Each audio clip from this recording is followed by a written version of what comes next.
Immerse yourself in the profound insights offered by Father Chuck Belmonte as he delves into daily reflections on various gospel passages from the Bible. October 22nd, Tuesday. Should a Catholic have an ethic of conflict or an ethic of justice?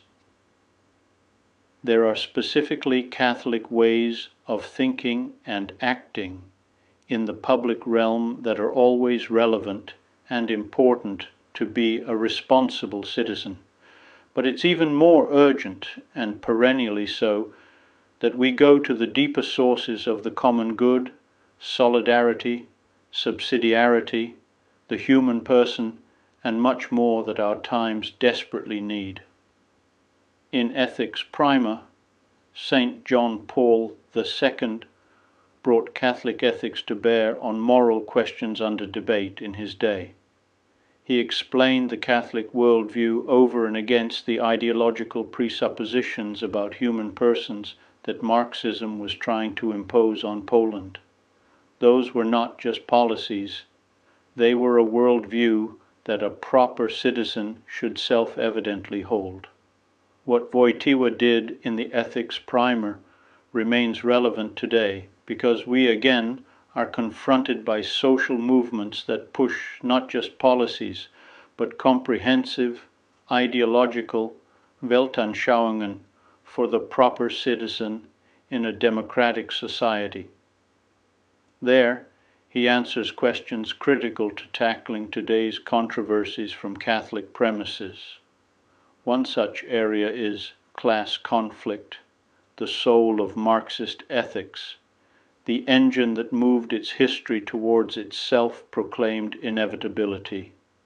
A version of it is being peddled, one that infers that the wealthy must have somehow gained their money unethically, and therefore should be forced to pay their fair share for the common good. Wojtyła rightly notes that you can have an ethic of conflict or an ethic of justice. Against the Marxist default to conflict, he insists that Christians must build social ethics on justice, which can involve conflict with entrenched and self-protecting special interests.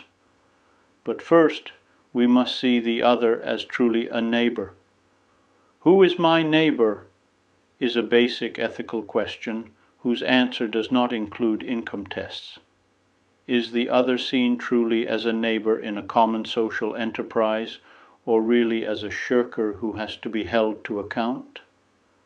And how do we verify that our leader's perspective is honestly one of seeking justice and not simply stoking envy while paying for the goodies they want to hand out? Second, is my perspective of fairness driven by a right moral order? As Wojtyła notes, material goods diminish by division. They cannot in any measure be simultaneously possessed and used by a great number of people or by many societies or groups. That's not true of spiritual goods. They, paradoxically, increase by sharing.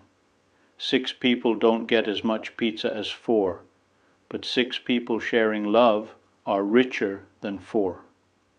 Without diminishing the importance of the material, we are physico-spiritual beings. The spiritual has primacy. Do we ever hear politicians talking about shared spiritual goods in the community? Catholic justice demands a recognition that, socially, we are all in this together, not just as individuals randomly stuck together, but as a natural political community. That should at least temper the heat with which class conflict is played upon in political discourse.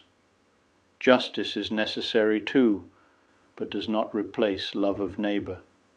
Pick, Black Madonna of Częstochowa, excerpts from John M. Grondelski. I would be delighted to extend an invitation to you once again tomorrow for another insightful reflection on the gospel by Father Belmonte.